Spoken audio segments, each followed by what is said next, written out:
Existem muitas dúvidas na humanidade e uma delas, sem dúvida, é como a Rede TV ainda sobrevive, tendo programas que chegam a marcar 0 pontos de audiência. Uma emissora que nasceu em Osasco, no fim dos anos 90, herdou a estrutura da Manchete, já ousou bater de frente com gigantes, viveu o auge com o Pânico na TV e protagonizou momentos que marcaram gerações, mas que hoje amarga índices quase inexistentes. O curioso é que, mesmo assim, o canal segue de pé, ano após ano, mesmo quando parece impossível continuar. Mas afinal, qual que é o segredo? O que mantém a Rede TV respirando até hoje, mesmo sem relevância e acumulando fracassos? Nesse vídeo a gente vai entender esse, que é um dos maiores mistérios da era atual. Eu sou o Marcelo Milos e depois da vinheta eu te conto.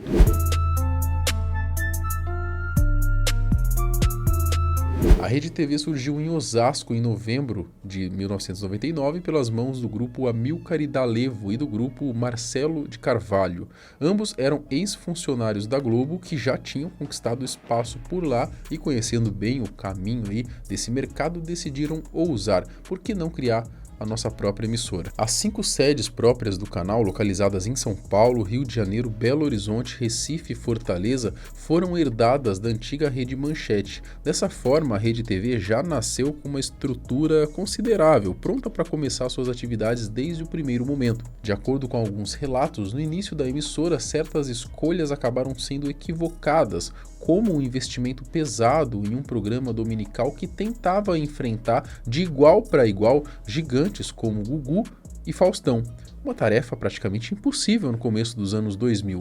Com o passar do tempo, no entanto, a Rede TV foi se ajustando e acabou contando com a força de um verdadeiro fenômeno que chegou a dar trabalho até para a própria Globo em determinados momentos. Vocês provavelmente já imaginam de quem eu estou falando, mas esse assunto a gente já aborda daqui a pouco.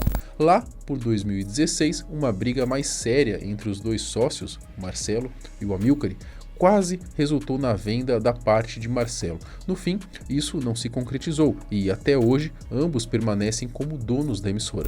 O Marcelo de Carvalho e o Amilcar de D'Alevo, eles brigaram feio.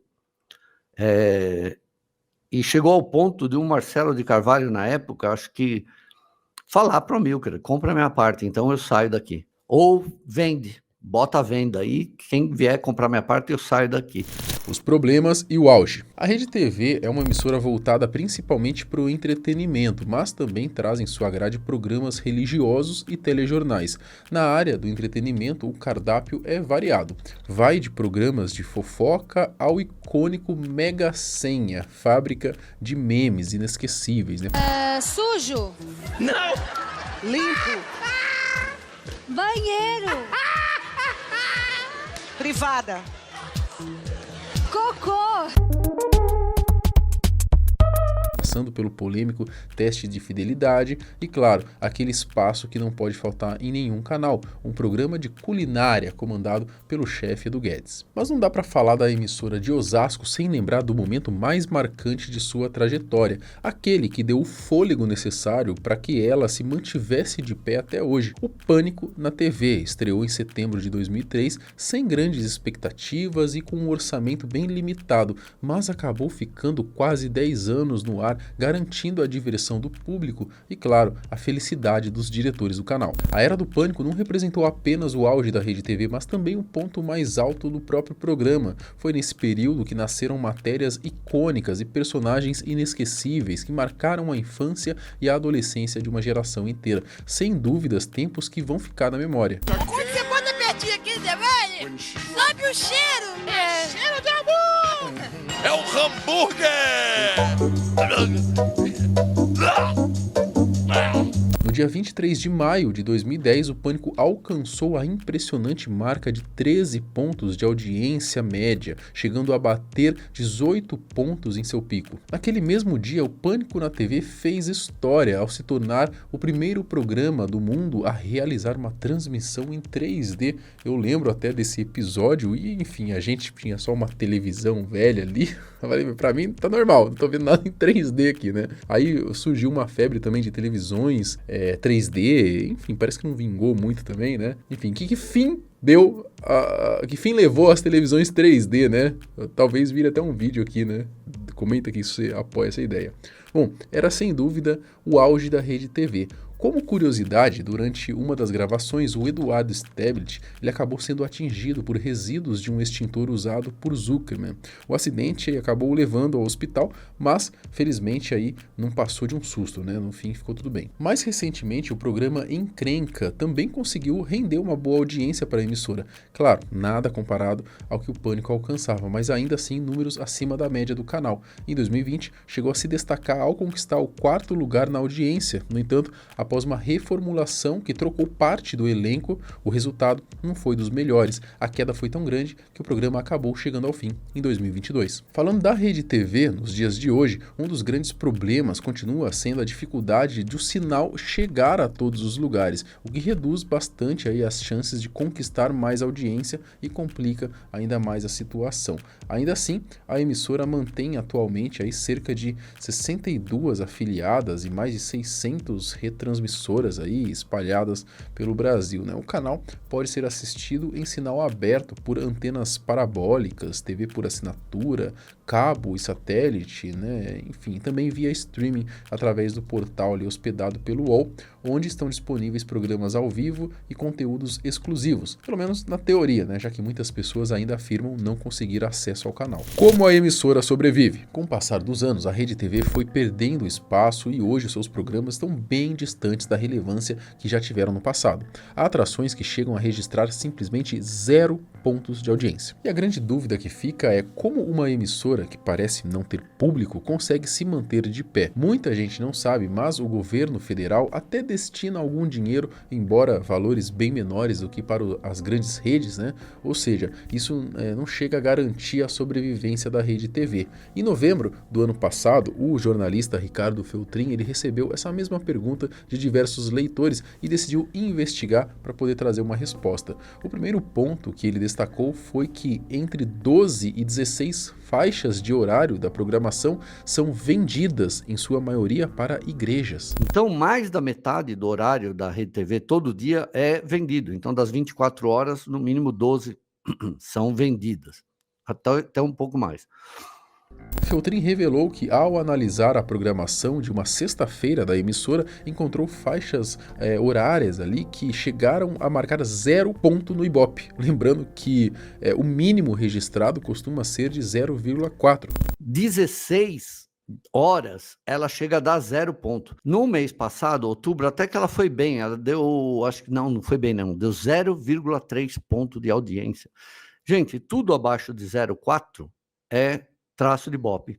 Segundo o Ricardo, o único programa que ainda conseguiu atingir 1,4 pontos de audiência foi o Operação Policial. Só teve um único programa que deu mais de 1 ponto de Ibope, que foi aquele, não sei o que lá, policial, deu 1,4. De acordo aí com o Feltrin, depois de analisar todos esses fatores, ficou claro que o verdadeiro pilar que mantém a emissora de pé são as igrejas, graças à venda de horários na programação. Então, quem que está sustentando a Rede TV? Bom, primeiro são as igrejas. Segundo, é essa venda de horário. Mesmo acumulando longos períodos aí com índices de audiência baixíssimos, a emissora continua encontrando maneiras de se manter no ar. Os erros de investimento cometidos lá no início certamente têm reflexos diretos aí na situação que o canal enfrenta até hoje. Ela fez o que ela podia durante um tempo, fez uma série de escolhas erradas no passado, muitas escolhas erradas. Teve uma série de investimentos lá no comecinho dela que não deu certo. Eu não sei se vocês lembram, quando surgiu a Rede TV, ela fazia um programa de domingo que durava 4, 5 horas. Um programa ali de domingo para combater com os outros. Só que assim, foi piorando. Ela não conseguia fazer novela, não tinha muita coisa. Os patrocínios também desempenham um papel importante nesse processo, pois mesmo com a audiência reduzida, os programas ainda encontram formas de garantir a sua própria manutenção. Só que ele tem patrocínio ali de uma Bet. Aí você pega o Dudu Guedes, 0,1, mas tem patrocínio dos temperos dele. Então é assim que ela vai vivendo, sabe? Com esses trocos da Igreja Universal, do pastor R. Soares, Ao que tudo indica, a emissora não tem condições de investir de verdade na sua grade de programação, com isso acaba ficando ali à mercê dessas alternativas para poder continuar existindo. Eles não têm como viver, eles não têm como investir em absolutamente nada. Então você veja, tudo bem, Sônia Abrão pega um ponto de Ibope, mas o que ela tem antes dela? Edir Macedo, entrega para ela com 0. Então, ela aumenta 1000% a audiência dela. Os poucos momentos em que a média de audiência da Rede TV dá uma leve subida é durante o período do Big Brother, isso porque a emissora exibe programas que acompanham o reality, o que ajuda a impulsionar os números, né, chegando a registrar 2 pontos e, em algumas ocasiões, até 2,5. Vai sair daquilo, né?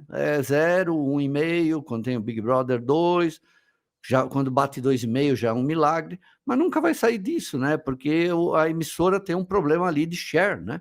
E também tem um problema da rede, né? No interior de São Paulo, e eu estava a 90, 100 quilômetros de São Paulo, nessas cidades aí periféricas, caminho para Socorro, por exemplo, já não pegava a Rede TV, né? Então tem um problema. Como dá para perceber, isso não chega a ser algo realmente significativo. A emissora ainda tentou apostar em uma novidade, né? Transmitir os famosos doramas, né? As novelas asiáticas que contam com uma legião de fãs adolescentes no Brasil.